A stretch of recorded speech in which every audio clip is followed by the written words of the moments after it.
అందరికి praise lord. అయ్యా వినపడుతుందా? వినిపిస్తుందా? ఓకే.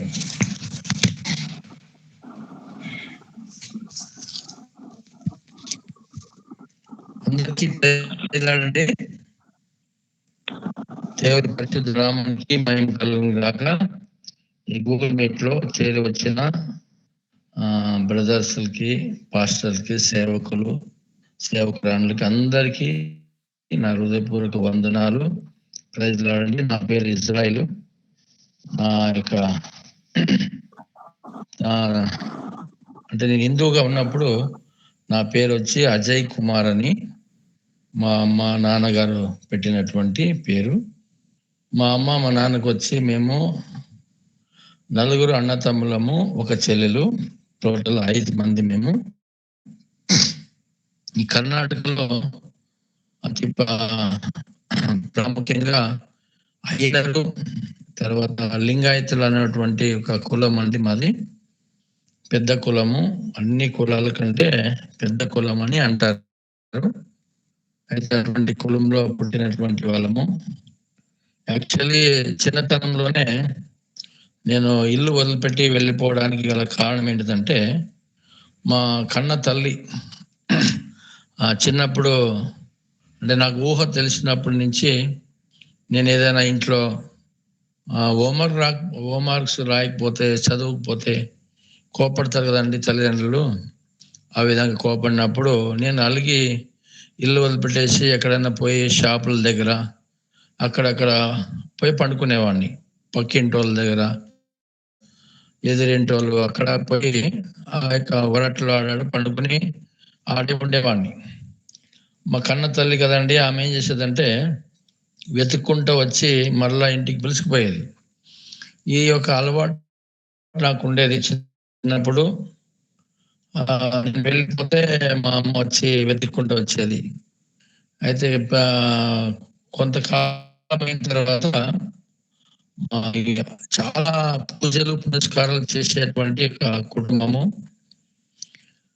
రాత్రి అంటే 1 గంట 2 గంటలు ఆ టైం కాడ లేచి పూజలు చేసుకుని విగ్రహారాధన చేసేటువంటి మా కుటుంబం అండి. అలాంటి కుటుంబంలో అంత పూజలు అన్ని చేసేవాళ్ళు. చిన్నతనంలో మా అమ్మగారు చనిపోయినారు. అది ఎలా చనిపోయినారంటే, ఆ హిందూ టెంపుల్ ఆ సరిహద్దుల్లోనే ఒక నీళ్ళ బావి ఉంటుంది. ఆ బావిలో దూకి అంటే నడుముకి రాయి కట్టుకొని ఆమె చనిపోయింది.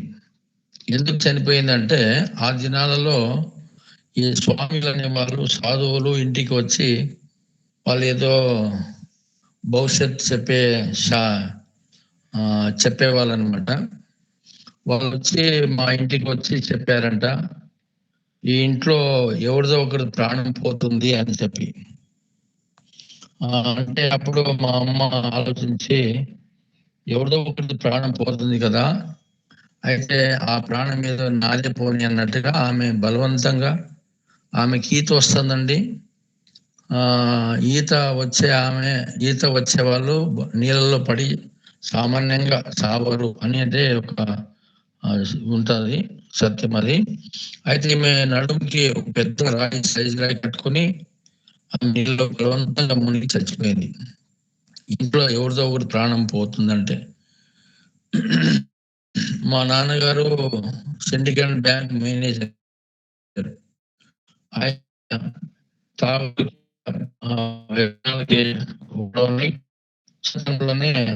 మా చిన్నతనంలోనే ఆయన ఎక్కువగా జూదాలు ఆడేది, క్లబ్ లో ఉండేది, అట్లంతా ఉండేవాడు.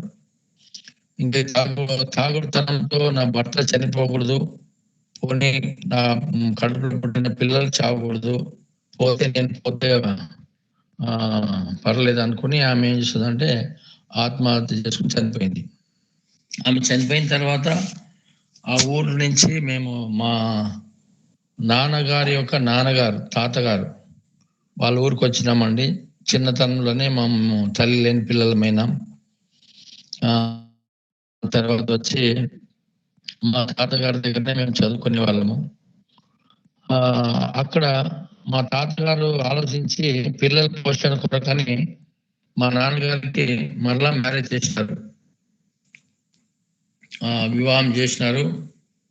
వివాహం చేసిన తర్వాత ఆమె వచ్చింది. మళ్ళా ఆమె పెద్ద రాజకీయం అంతా చేసి ఇంట్లో పిల్లల్ని పట్టించుకునేది కాదు. తర్వాత ఆమె సుఖాన్ని కోరుకుంది కానీ చాలా రాజకీయంగా ఆమె ప్రవర్తించి చాలా బాధలు పెట్టేది. కన్న తల్లికి కడుపు కాలిన పిన్న తల్లికి ఏమంట అట్లా ఆ విధంగా మా దగ్గర వర్తించేసరికి చిన్నతనంలో నాకు ఒక అలవాటు కదండి. నేను ఇల్లు వదిలిపెట్టి ఎక్కడెక్కడ వెళ్ళిపోయేవాడిని. ఇంట్లో ఏమన్నా నాకు సెట్ కాలేదంటే ఆ విధంగా వెళ్ళిపోతే నన్ను వెతికి తీసుకురావడానికి ఎవరు రాలేదండి. చిన్నతనంలోనే ఎవరు రాలేదు. ఒక రోజు అయిపోయింది, 2 రోజులు అయింది, 3 రోజులు అయింది. ఇదే బళ్ళారిలోనే మేము ఉండేది బళ్ళారిలో బళ్ళారిలోనే సేవ చేస్తున్నాము. బళ్ళారిలో రైల్వే స్టేషన్లో 3 రోజులు ఉంటున్నాను. నన్ను వెతకడానికి రాలేదు, పిలవడానికి రాలేదు. ఎంతో ఎదురు చూసిన, వస్తారేమో పిలుచుకుపోతారేమో అని ఎంతో ఎదురు చూసినాను. ఎవరు రాలేదండి. ఎవరిని వస్తే పోదామనుకున్నాను కానీ అయితే వెళ్ళలేదు. ఎవరు రాలేదు.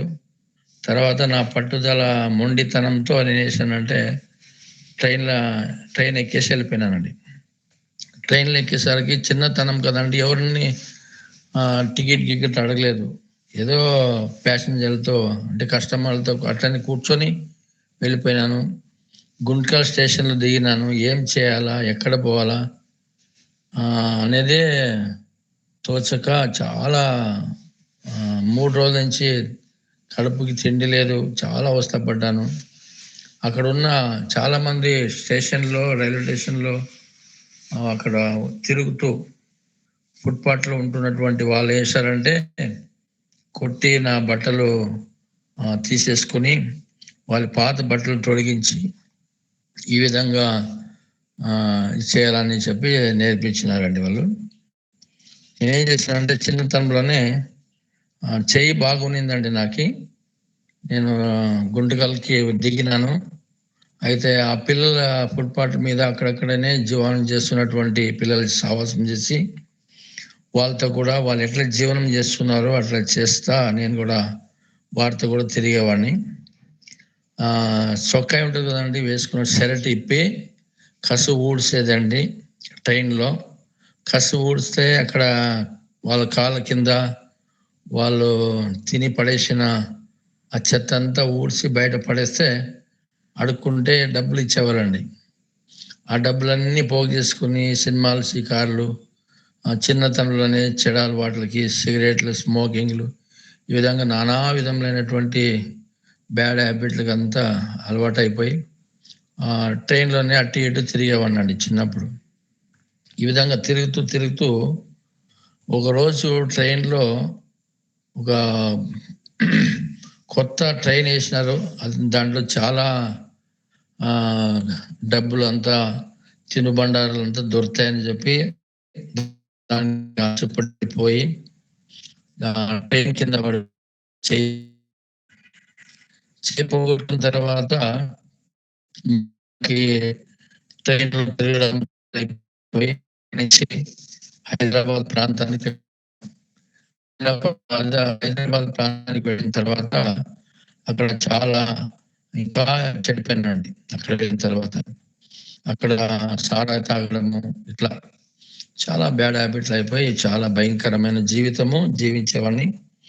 గతంలో పాస్టమ్మ నా భార్య చెప్పారు కదండి సాక్ష్యము. ఆ రీతిగా నేను ఈ బళ్ళారి ప్రాంతాన్ని వదిలి ట్రైన్లో అక్కడ ఇక్కడ అడుక్కొని తినుకుంటా కప్పుకోవడానికి సరైన ఉండడానికి ఇల్లు లేక ఈ షర్టు గుండెలన్నీ ఇప్పేసేదండి. అదే చెవులు కప్పుకొని పండుకునేవాడిని. అలాంటి చాలా అవస్థలు, చాలా ఇబ్బంది, చాలా నరకం అనుభవించిన.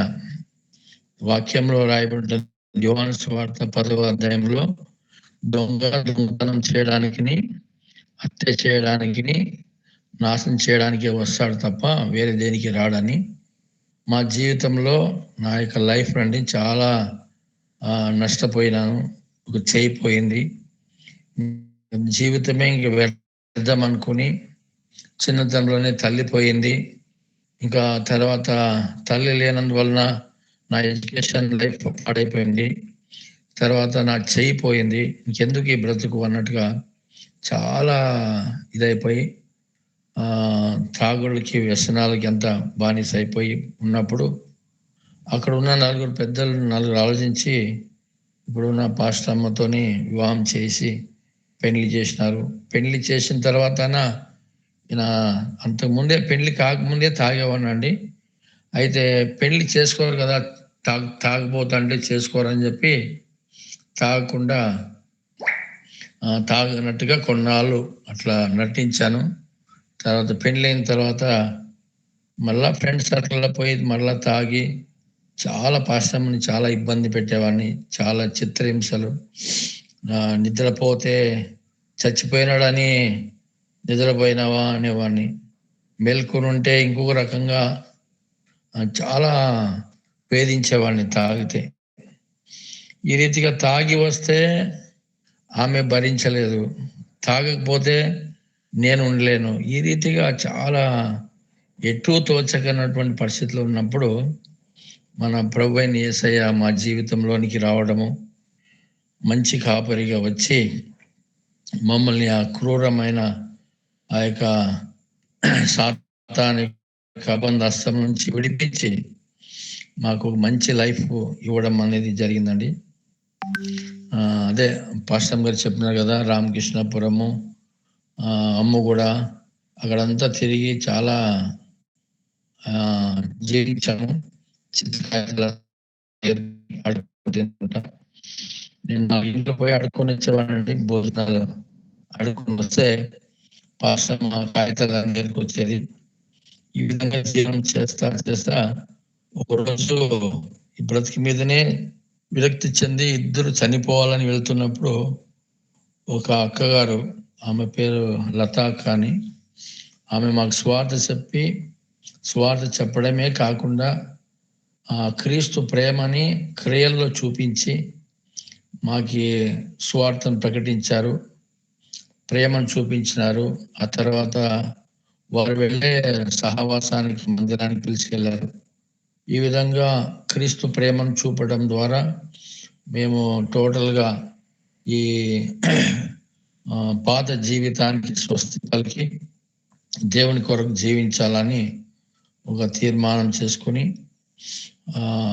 1996లో యేసు ప్రభుని మేము సొంత రక్షకునిగా అంగీకరించి రక్షించబడ్డాము. రక్షించబడిన తర్వాత 1999 ఆ మధ్యలో దేవుడు మమ్మల్ని దర్శించి, మీకు ఇంత మంచి జీవితాన్ని ఇచ్చింది, ఇంకా మీరు ఈ లోకంలో లోకస్తులుగా బ్రతకడానిక అని చెప్పి దేవుడు తన సేవకు పిలిస్తే 1999లో మాకు బాప్టిజం ఇచ్చి రక్షణ నడిపించిన ఆ పాస్టర్ దగ్గరనే ట్రైనింగ్ చేసామండి ఒక 9 నెలలు. తర్వాత మాకి తృప్తి అనిపించలేదు. బైబిల్ ట్రైనింగ్ చేయాలా, క్లాసులో కూర్చోబెట్టాల, క్లాసులు ఆ విధంగా అంతా ఆశిస్తే దేవుడు అది కూడా ఆశ తీర్చాడు. ఒక 3 నెలలు బైబిల్ కాలేజ్ ట్రైనింగ్ చేశాము. ఆ తర్వాత ట్రైనింగ్ అయి వచ్చేసినామండి. ఇంకా మేము చిత్తు కాగితాలు ఏరడానికి వెళ్తేనే, అడుగు తినడానికి వెళ్తేనే జీవనం జరిగేది. అలాంటి సమయంలో ఇద్దరు ఇంటికాడ ఉన్నాము, ఎట్లా సేవ చేయాలా, ఎట్లా పోవాలా, ఎక్కడ పోవాలని ఇట్లా ప్రార్థన చేస్తున్నప్పుడు దేవుడు కర్ణాటకకు వెళ్ళడానికి చెప్పారండి. కర్ణాటక ఏ దిక్కుకు పోవాలా, ఏ ఊరికి పోవాలా అని చెప్పి దేవుని అడిగితే దేవుడు బళ్ళారికి వెళ్ళమని చెప్పాడు. దేవుని మహాకృపలో 2002లో ఈ బళ్ళారి ప్రాంతంలో సేవకని వచ్చామండి. వచ్చి ఇప్పుడు 2026 ఇన్ని సంవత్సరాలు కూడా దేవుడు తన సేవలోనే ఫుల్ టైం విశ్వాస సేవలోనే కొనసాగిస్తూ ఉంటున్నాడు. సేవలో కూడా ఎన్నో నిరాశలు ఎదురైనాయి. చాలా వరకు సేవ ఇంకా చేయలేమేమో అన్నటువంటి పరిస్థితి కూడా ఎదుర్కొన్నాం సేవలో. ఇంకా మాకు సేవనే లేదేమో అన్నటువంటి పరిస్థితి కూడా మా జీవితంలో మేము ఎదుర్కొన్నాము. తర్వాత మన మధుసూదన్ మీకు పరిచయం చేసినటువంటి సోదరుడు వాళ్ళ నాన్నగారు వీళ్ళకి ఆ సేవను అప్పగించేసి అక్కడ ముగ్గురు విశ్వాసులు వాళ్ళకి రక్షణ నడిపించుంటుమి. వాళ్ళకి అప్పగించేసి అక్కడ సేవ అప్పగించి వెళ్ళిపోదామని అన్ని సామాన్లన్నీ కట్టి పెట్టేసి వాళ్ళ ఇళ్ళల్లో కట్టిపెట్టి వెళ్ళిపోయినామండి. వెళ్ళిపోయిన తర్వాత యుద్ధంలో అపజయ పాలై వెనక్కి పారిపోయి వచ్చిన వాళ్ళ పరిస్థితి ఎట్లుంటుందో అలాగా మా జీవితంలో ఆ 3 నెలలు భయంకర నరకం అనుభవించినాం.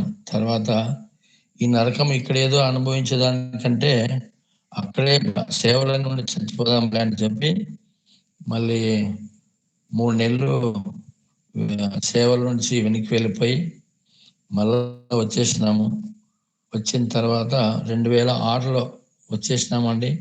2007కంతా దేవుడు అద్భుతం చేసినాడు. మాకు 2007లో ఒక 30-40 కలిగినటువంటి ఒక స్థలాన్ని దేవుడు మాకి ఒకరి ద్వారా ఇప్పించాడు. అక్కడ ఇక్కడనే బళ్ళారులోనే సేవలో స్థిరపడిపోయినాం. దేవుడు మా కృపలో 2008లో చర్చి కట్టడానికి ప్రారంభించి 2010లో చర్చి ఓపెనింగ్ చేశాం. దేవుడు మా అద్భుతంగా మా అత్యల్పులైన ఈ సేవకులు తన దాసుల ద్వారా ఎన్నో కార్యాలు చేశారండి. హాస్పిటల్ పరిచర్య, తర్వాత మేము ఏ స్థితిలో ఉంటామో ఆ స్థితిలో ఉండే వాళ్ళకి బట్టలు, అన్నదానము ఇలాంటివన్నీ చేశాము. మా అలాంటి స్థితిలో ఉన్న వాళ్ళని బయటికి తేవడము అసాధ్యమండి. ఎందుకంటే అంత సుఖమైనటువంటి జీవితము, పెట్టుబడి లేని జీవితము, ఏ క్వాలిఫికేషన్ చదువు అవసరం లేదు, అడుక్కుని తినడము, చిద్దు కాగితం ఏరుకోవడం అంటే చాలా సుఖవంతమైనటువంటి జీవితము. కానీ అదొక రోత. ఆ స్థితిలో నుంచి బయటికి రావాలనుకున్న వాళ్ళకే ఈ జీవితము కంటే నరకమే మేలు అనిపిస్తుంది. అయితే దాని నుంచి దేవుడు మాకి బయటికి తెచ్చాడు కాబట్టి మాకు తెలుస్తుంది. వాళ్ళని బయటికి తేలేమెట్లో కనీసం వాళ్ళ పిల్లలను తెద్దామని 17 మంది పిల్లల్ని, తల్లి లేని పిల్లల్ని, తండ్రి లేని పిల్లల్ని తీసుకొచ్చి ఈ కర్ణాటకలో మా దగ్గర పెట్టుకొని వాళ్ళు చదివించి కొంతవరకు 7th class, 8th class, 9th class ఇట్లా ITI వరకు పిల్లల్ని చదివించుకుంటా 30 మందిని పోషించమండి దేవుడు మా కృపలో. అది మా యొక్క శక్తి కాదు, మా బలం కాదు. ఆయన తన ఆత్మ ద్వారా అవన్నీ చేశాడు. అద్భుతంగా దేవుడు 32 మంది పిల్లల్ని ఇక్కడ ఇచ్చేసినామండి. తర్వాత కొంతవరకు అధికారులు క్రిస్టియన్స్ అని అన్నట్టుగా అటువంటి ఒక దురుద్దేశంతో వాళ్ళ యొక్క ముఖ్య ఉద్దేశం ఏంటంటే క్రిస్టియన్ హాస్టల్లో ఉండకూడదు అన్నటువంటి, అది మతోన్మాదులు కదండి. అటువంటి యొక్క సిద్ధాంతంతో మాకి ఎట్లా తిరిగి హాస్టల్ నడపకూడదు అన్నటువంటి ఆ విధంగా వాళ్ళు ప్రవర్తించినారు. మాకు కూడా కష్టమైంది పిల్లల్ని అంతమందిని, అది పెద్దోళ్ళు అయిపోయినారు, వాళ్ళని కంట్రోల్ చేయడము. ఆ విధంగా కొంతవరకు 2018లో హాస్టల్ క్లోజ్ చేసినామండి. దేవుని మా కృప అంటే నిజంగా చెప్పాలంటే హాస్టల్ పిల్లల విషయంలో కానీ మా యొక్క సేవ జీవితంలో కానీ చాలా అద్భుతాలు. అవన్నీ చెప్పడానికి సమయం సరిపోదు, కానీ అంత అద్భుత రీతిగా వాక్యాన్ని నమ్మాలండి. వాక్యాన్ని మెయిన్ దేవుని వాక్యం నమ్మాలా. ఎట్లా నమ్మాలంటే గుడ్డిగా నమ్మాలా. నమ్మినటువంటి వాడి జీవితంలోనే మనం దేవుని మహిమను చూడగలుగుతాం. అందుకే యేసయ్య అంటాడు కదా, మార్తాతోను నమ్మిన ఎడల దేవుని మహిమను చూస్తావని. అయితే మేము నమ్మామండి. ఏమని నమ్మామంటే దేవుడు ఆకాశ పక్షుల్ని పోషిస్తున్నాడు, మనల్ని కూడా పోషిస్తాడు అని కట్టుబట్టలతో బళ్ళారిలో అడుగుపెట్టామండి. దేవుడి మహాకృపలో ఇంతవరకు ఆకలేని కానీ, కట్టుకోవడానికి వస్త్రం లేదని కానీ, ఉండడానికి ఇల్లు లేదని కానీ, అటువంటి పరిస్థితి ఒక్కనాడికి కూడా రాలేదండి ఇంతవరకు. దేవుని మహాకృపలో మేమైతే హైదరాబాద్లో గవర్నమెంట్ వాళ్ళు ఇచ్చింది సింగిల్ బెడ్రూము, హాలు, కిచెన్ ఉన్నింది. అది వదులుకొని వచ్చినాము. ఇప్పుడు దేవుడు చేసినంటే 3 బెడ్రూము, హాలు, కిచెను, సేవలు వెళ్ళడానికి కారు ఇచ్చాడు, వెహికల్ ఇచ్చినాడు. దేవుని మహాకృప. దేవుడు మాకు ఏం తక్కువ చేయలేదండి. దేవునికి స్తోత్రం. నిజంగా ఆయన మీద సంపూర్ణంగా విశ్వసించిన వారిని దేవుడు చేయి విడిచిపెట్టేవాడు కాదు, వాళ్ళని పోషించే తీరుతాడనమాట. ఇదండి మా సాక్ష్యము. సాక్ష్యం ఇక్కడ బళ్ళారిలో సేవకని వచ్చిన తర్వాత చాలా అవస్థపడ్డాము. ఒక 8 నెలలు ఉండడానికి ఇల్లు లేదు సరిగా. ఒక ఇంట్లో ఉంటే ఆ ఇంట్లోనే ఆరాధన చేయాలా, సండే ఆరాధన చేయాలా. అక్కడ ఉన్న వాళ్ళకి స్వార్థ చెప్పాలా, వాళ్ళని పిలుచుకొచ్చి పోగు చేసి స్వార్థ చెప్పేవాళ్ళము. వాళ్ళని ఇక్కడంతా జనము కూడుకుంటున్నారు అని చెప్పి ఆ ఇల్లు ఖాళీ చేపించేవాళ్ళు. ఇట్లా 4 సంవత్సరాల్లో సుమారుగా 8-10 ఇండ్లు మారినామండి ఈ బళ్ళారిలో. తర్వాత ఆరోగ్యం సరిలేక చాలా ఇబ్బందులు పడ్డాము. కానీ సేవలో దేవుడు అది పరీక్ష ఫీల్డ్లో పరీక్షలంతా అయిపోయిన తర్వాత అది రాయబడింది వాక్యంలో. ఏమనంటే శోధించబడిన మీదట సువర్ణంగా మారుతారని. ఆ విధంగా శోధించబడిన తర్వాత నిజంగా దేవుడు సువర్ణంగా మార్చే ఒక స్థితిలో చాలా ఆనంద బాష్పములు విడవడము, దేవుని సన్నతించడం అనేది జరుగుతుందండి. అంతకు ముందుగా చాలా పోరాటాలు ఉంటాయి. ఇప్పటికీ సేవకులు ఎంతోమంది తమ తమ సేవలలో వాళ్ళు ఎదుర్కొంటున్నారు.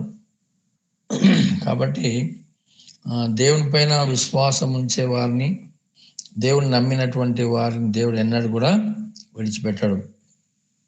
ఈరోజు నేను చెప్పబోయే వాక్య అంశం ఏంటంటే, సమస్యలలో మనం ఏం చేయాలంటే, మన సమస్యలలో మనం ఎలా స్పందిస్తాము అనేది. సమస్యలు వచ్చినప్పుడు మనం ఏం చేయకూడదు, సమస్యలు మనల్ని ఏం చేయవు. సమస్యలలో మనము ఏం చేయకూడదు అంటే భయపడకూడదు. సమస్యలు అనేది అనేకులకి అన్ని రకాలుగా ప్రతి ఒక్కరికి వస్తాయి. కానీ ఎటువంటి సమస్యల్లో కానీ దేవుడు మనల్ని ఏం చేయాలంటే మనల్ని విడిచిపెట్టేవాడు కాదు. మనల్ని ఆ సమస్యల నుంచి ఆయన చేస్తాడంటే మనల్ని దాటిస్తాడు. మనం చూసినట్లయితే నిర్గమకాండము 14వ అధ్యాయంలో 14వ వచనంలో రాయబడి ఉంటుంది. అక్కడ ఏం రాయబడిందంటే,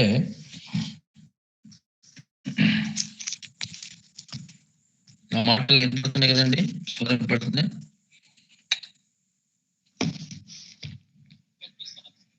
ఓకే.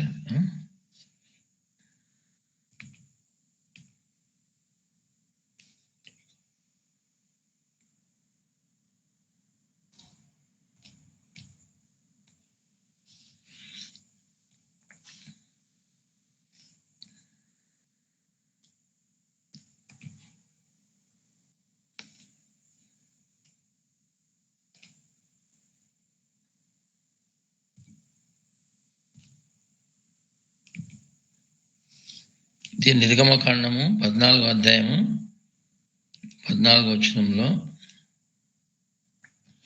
యెహోవా మీ పక్షమున యుద్ధము చేయను, మీరు ఊరకయే ఉండవలనని ప్రజలతో చెప్పాను. దేవుడు మోషే ద్వారాగా అక్కడ ఉన్నటువంటి ఇజ్రాయెల్ ప్రజలతో చెప్పించేటువంటి ఒక మాట ఏమిటండి, ఇది యెహోవా మీ పక్షమున యుద్ధము చేయను.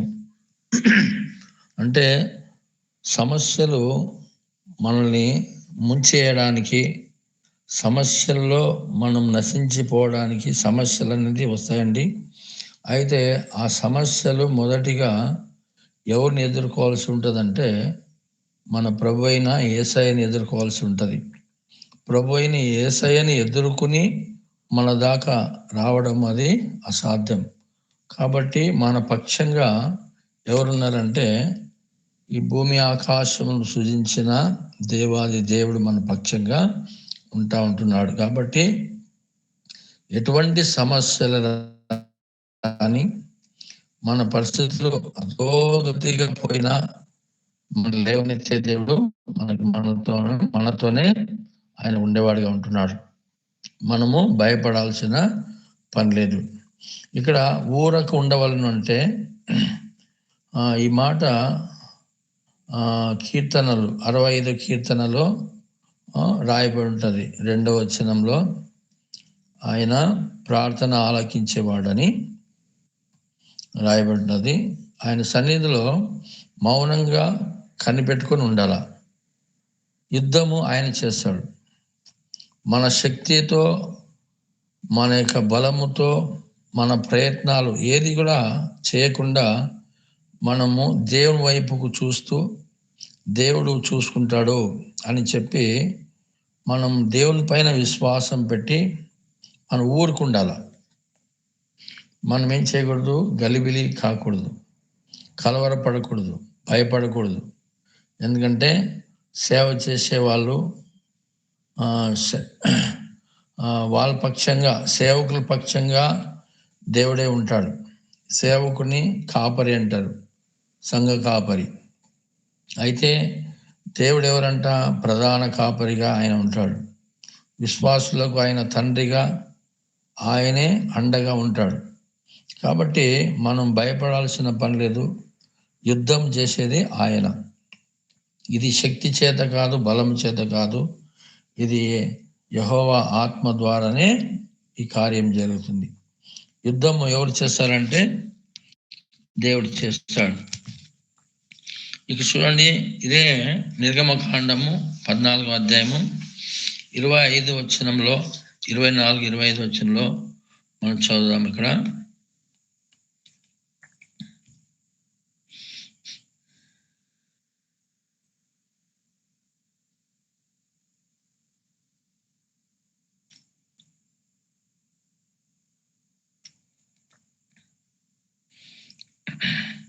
నిర్గమకాండము 14వ అధ్యాయము 23 నుంచి చదువుదామండి. ఆ నీళ్లు వారి కుడి ఎడమ పక్కలను వారికి గోడ వలె నుండెను.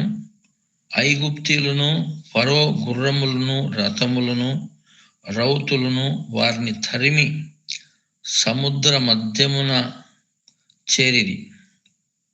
అయితే వేకువ జామున యెహోవా ఆ అగ్ని మేఘమయమైన ఆ స్తంభము నుండి ఐగుప్తుల దండు వైపు చూచి ఐగుప్తుల దండును కలవరపరిచి వారి రథ చక్రములు ఊడి పడునట్లుగా చేయగా వారు బహు కష్టపడి తోలుచుండిరి. అప్పుడు ఐగుప్తీయులు ఇజ్రాయేల్ ఎదుట నుండి పారిపోదము రండి, యెహోవా వారి పక్షమున మనతో యుద్ధం చేయుచున్నాడని చెప్పుకొనిరి. హల్లెలూయా. చూసినారా ప్రియమైన దేవుని బిడ్డలారా, అక్కడ మోషే ద్వారాగా దేవుడు మీతో మీరు భయపడకండి, మీరు కాదు యుద్ధం చేయాల్సింది, నేను చేస్తానని చెప్పి మీ పక్షమున యెహోవా యుద్ధము చేస్తాడని అక్కడ చెప్పినట్టుగానే దేవుడు వాళ్ళ పక్షంగా ఉండి వాళ్ళు యుద్ధం చేయకుండానే యుద్ధము జరిగించింది ఎవరంట? మన దేవాది దేవుడు యేసయ్యనే. హల్లెలూయా. ప్రియమైన దేవుని బిడ్డలారా, వాళ్ళు ఏమంటున్నారంటే మనము పారిపోదాం రండి. ఇజ్రాయెల్ పక్షంగా ఎవరు యుద్ధం చేశారంటే యెహోవా యుద్ధం చేస్తున్నాడు. హల్లెలూయా. ఆయన వాళ్ళ పక్షంగా ఉంటే మనం వాళ్ళని గెలవలేమని చెప్పి ఈ శత్రు సమూహం అంతా తోక ముడుచుకుని పారిపోవడం అనేది మనము చూస్తూ ఉంటున్నాం. హల్లెలూయా. దేవుడు నిజంగా ప్రియమైన దేవుని బిడ్డలారా మన పక్షంగా ఉంటున్నాడు. అయితే సమస్యలు అనేది చాలా ఘోరంగా ఉంటాయి, కానీ మనం ఏం చేయకూడదు? భయపడకూడదు. మనం నిశ్చింతంగా ఉండాలి. ఊరికే ఉండడం అంటే అటు ఇటు పరిగెట్టడము, అక్కడ ఇక్కడ ప్రయత్నించడము అనేది చేయకూడదు. మనం ఏం చేయాలంట? ప్రార్థన చేయాల, దేవునికి ప్రార్థన చేయాల. ప్రార్థన చేసి ఊరికి ఉండిపోవాల. ప్రార్థన చేస్తారు చాలామంది, ప్రయత్నాలు ఎక్కువ చేస్తారు, ప్రార్థన తక్కువ చేస్తారు. ప్రయత్నించి ప్రయత్నించి ప్రయత్నించి వాళ్ళ ప్రయత్నాలంతా విఫలమైపోయినప్పుడు అప్పుడు ప్రార్థనకి మోకాలు వేస్తారు. అట్లా చేయకూడదు. మనకు సమస్య ఎటువంటిదే కానిలే, అది సమస్య నుంచి మనము ముందుకు వెళ్ళలేము, వెనక్కి వెళ్ళలేము అన్నటువంటి పరిస్థితి ఉన్నప్పటికీ మనం ఏం చేయాలి? ఆ దేవుని వైపు మన కన్నులెత్తి ప్రార్థన చేయాల. ఆ ప్రార్థనకి దేవుడు స్పందిస్తాడు. ఎప్పుడు మనం ప్రార్థన చేస్తామో అప్పుడు మన భారాన్ని లేదా మన సమస్యను దేవుని ముందు పెట్టి ఆయనపై భారం వేసినట్లుగా ఉంటుంది. చూడండి ప్రియమైన దేవుని బిడ్డలారా, ఒక స్త్రీని ఒక పురుషుని ఇద్దరికి వివాహం చేసిన తర్వాత స్త్రీ అంటే భర్త మీద భారం వేసి ఉంటుంది. ఎలాగైనా భర్త చేశాడు, కుటుంబాన్ని పోషిస్తాడు. అయితే ఇల్లాలు ఇంట్లోనే ఉంటుంది, కానీ భర్త నానా ప్రయత్నాలు చేసి ఇంటికి ఏం చేశాడు? సరుకులు తీసుకొచ్చి లేదా ఇంటికి పోషణ భర్త చూసుకుంటాడు. అలాగనే మనం సృష్టించిన సృష్టికర్త ఎవరంట? మనకి భర్త అయి ఉన్నాడు. కాబట్టి మనము ప్రార్థన చేసి ఆయన వైపు చూసి ఊరికి ఉన్నట్లయితే దేవుడు తన కార్యాన్ని ఆయన చేస్తాడు. ప్రతి చిన్న విషయంలో కూడా కలత చెంది భయపడినటువంటి వాళ్ళు ఎవరంట? ఇజ్రాయెల్ ప్రజలు. వాళ్ళు అనుకుంటున్నారు, ఏమనుకుంటారంటే ఐగుప్తులో సమాధులు లేక ఇక్కడికి తీసుకొచ్చినారా ఈ అరణ్యంలో అని చెప్పి తమపై నియమించిన నాయకులపై వాళ్ళు సన్నగడం గొనగడము మనం అక్కడ ఈ యొక్క నిర్గమకాండం అంతట్లో చదువుతూ ఉంటున్నాం. కాబట్టి ప్రతి చిన్న విషయంలో మనం కలత చెందకూడదు. ప్రతి చిన్న విషయంలో ఏం చేయకూడదు? భయం చెందకూడదు. దేవుడు మన పక్షంగా ఉన్నాడు. అది వ్యాధి కావచ్చు, లేకపోతే జీవితంలో ఒంటరితనం కావచ్చు, లేకపోతే ఫైనాన్షియల్ ప్రాబ్లం కావచ్చు, ఏదైనా సరే చివరి గడియ దాకా కూడా మనం ఏం చేయాలా? ఎదురు చూస్తూ దేవుని వైపే చూస్తూ వెళ్ళాల. ఆ విధంగా వెళ్ళినప్పుడు ఖచ్చితంగా దేవుడు పట్టించుకుంటాడు, దేవుడు జోక్యం చేసుకుంటాడు. దేవుడు తలపెట్టినప్పుడు దేవుడు అద్భుతాలు అనేది మనం చూస్తాము. అనేకులు చూసి దేవుని నామాన్ని మహిమపరచడం అనేది మనం చూస్తాం. అందుకే అపోస్తలుడైన పౌలు గారు అంటారు, ఏమంటారంటే మనం పోరాడునది ఏం కాదంట, శరీరులతో కాదు, దేనితోనంట? 4 రకములైనటువంటి శత్రువులతో మనం పోరాడవలసినటువంటి వారుగా ఉంటున్నాం. ఒకటి ఏంటిదంటే దురాత్మలతోనూ, తర్వాత ప్రధానులతోనూ, అధికారులతోనూ, తర్వాత ప్రస్తుత అంధకార సంబంధమగు లోకనాథులతోనూ పోరాడవలసిన వారమే ఉంటున్నాం.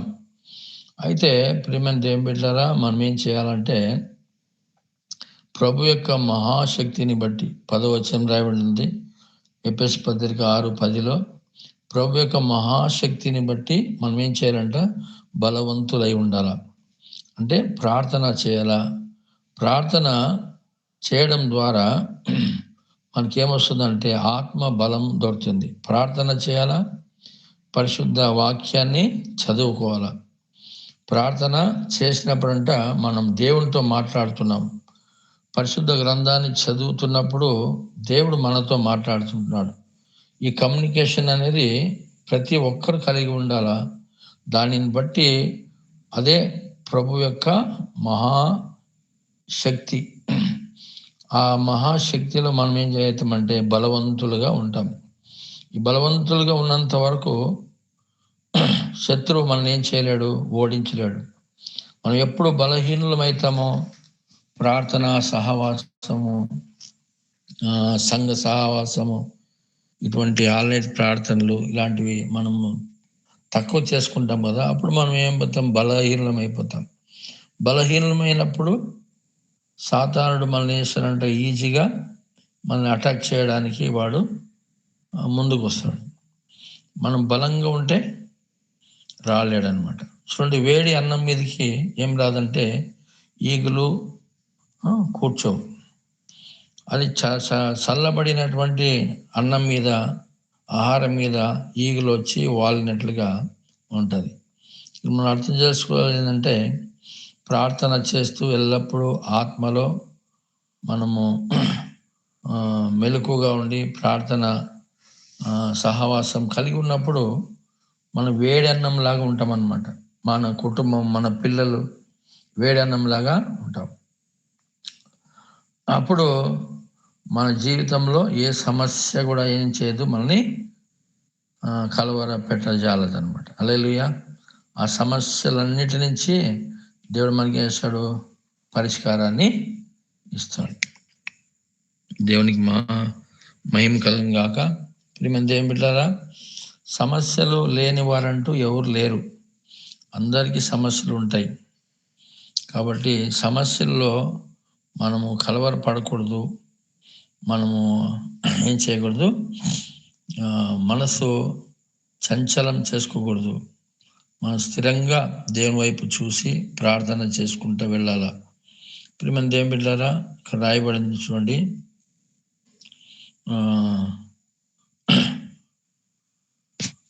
చదువుదాం వాక్యం. అది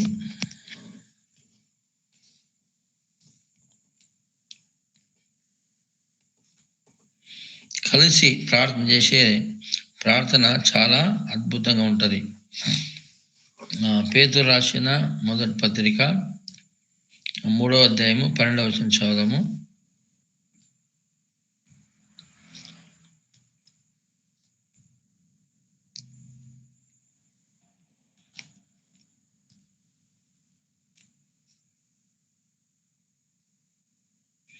చూడండి, ఇక్కడ ఏం రాయబడిందంటే, ప్రభు కన్నులు నీతిమంతుల మీదను ఆయన చెవులు వారి ప్రార్థనల వైపునను ఉన్నవి గాని ప్రభు ముఖము కీడు చేయి వారికి విరోధముగా ఉన్నది అని చెప్పి ఈ వాక్య భాగంలో రాయబడుతుంది. కాబట్టి ప్రభు కన్నులు ఎవరి మీద అంట? నీతిమంతుల మీద. ఎవరు నీతిమంతులు? యేసు రక్తంలో కడగబడి తమ పాపమును కడుక్కుని యేసు ప్రభువుని సొంత రక్షకుడుగా ప్రభువుగా అంగీకరించిన వారే నీతిమంతులు. కాబట్టి నీతిమంతుల మీదను ఆయన కన్నులు ఎవరి మీద ఉన్నాయంట? నీతిమంతుల మీద. నీతిమంతులైన మనం ఆలోచించాలా, ప్రభు కన్నులు నన్ను చూస్తున్నాయి. అంతేకాకుండా ఆయన చెవులంట వారి ప్రార్థనలు. ఎవరి ప్రార్థన?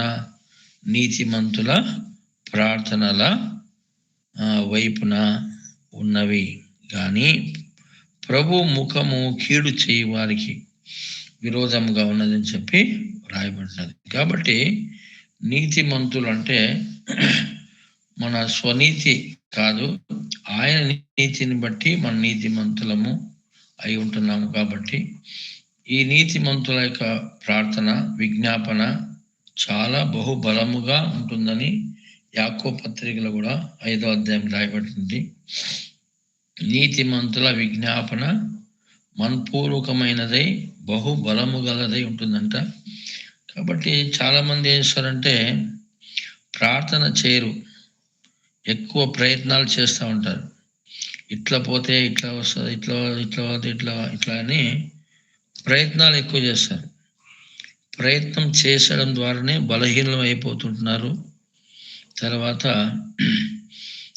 ఆత్మీయ జీవితంలో, సేవ జీవితంలో కూడా చాలామంది వెనకబడిపోవడం అనేది మనము చూస్తూ ఉంటున్నాం. మనం ఎంత వెనక్కిపోయినా ప్రియమైన దేవుని బిడ్డలారా, తిరిగి మనము ప్రార్థన చేస్తే, దేవుని వైపు చూస్తే ఎంత వెనక్కిపోయినామో అంతకి 10 అంతలుగా 100 అంతలుగా దేవుడు అతి వేగంగా మనల్ని ముందుకు తీసుకుపోయేవాడుగా ఉంటున్నాడు. కాబట్టి మన పక్షంగా ఎవరున్నారంట? యెహోవా. హల్లెలూయా. యుద్ధము యెహోవాదే, యుద్ధం చేసేది మనం కాదు. ఇజ్రాయెల్ ప్రజలలో ఒక కత్తి లేదంట, ఒక ఈటె లేదు. వాళ్ళ దగ్గర ఉన్నదంతా ఏంటిదంటే చేతిలో పశువులు మేపుకుని కర్రలు తప్ప వేరే పరికరాలు, ఆయుధాలు వాళ్ళ దగ్గర లేవు.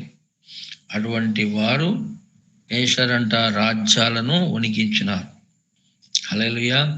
అది వారి శక్తి కాదు, వారి బలం కాదు. ఏంటంటే వాళ్ళు దేవునిపై వాళ్ళు ఉంచినటువంటి నమ్మకం. ఆనాడు వాళ్ళనే విడిచిపెట్టలే దేవుడు, నేడు మనల్ని కూడా విడిచిపెట్టేవాడుగా లేడు. మనల్ని కూడా ఆయన చేశారంటే 100% దేవుడు మనల్ని విడిచిపెట్టేవాడు కాదు. ఒకవేళ మనం ఇంకా సోలిపోయినాం, నిశ్శక్తులం అయిపోయినాం, ఇంకా మన వల్ల కాదు, సాధ్యం కాదు అన్నప్పుడు దేవుని ఆత్మ మన పక్షంగా ఆయన చేసేవాడుగా ఉన్నాడంటే విజ్ఞాపన చేసేవాడుగా ఉంటున్నాడు. అది మాట రోమపత్రిక 8వ అధ్యాయంలో 26వ వచనంలో రాయబడుతుంది. ఆయన మన పక్షంగా, ఆయన మూలుగులతో ఏసారంట మన పక్షంగా ఆయన ఆత్మలో పోరాడి ఉంటాడు, పరిశుద్ధ ఆత్మ దేవుడు. కాబట్టి దేవుడు కొద్ది మాటలు దీవించును గాక. దేవుడు నిజంగా ప్రియమైన దేవుని బిడ్డలారా, సాక్ష్యం చాలా పెద్దగా ఉన్నది. మన మధుసూదన్ బ్రదర్ చెప్పారు 10 నిమిషాలు సాక్ష్యం చెప్పమని, కొద్ది వాక్యం చెప్పమన్నారు. దేవుడు కొద్ది మాటలు దీవించును గాక. ఈ యొక్క సమయాన్ని మధుసూదన్కి ఇస్తున్నాను. దేవుడు ఈ యొక్క గూగుల్ మీట్లో ఆ సాక్ష్యం పంచుకోవడానికి, ఈ యొక్క చిన్న వాక్యం చెప్పుకోవడానికి నాకు అవకాశం కల్పించిన మధుసూదన్కి, మళ్ళా ఈ యొక్క వీళ్ళకి నాకు కృతజ్ఞత వందనాలు. Praise Lord. Praise lord.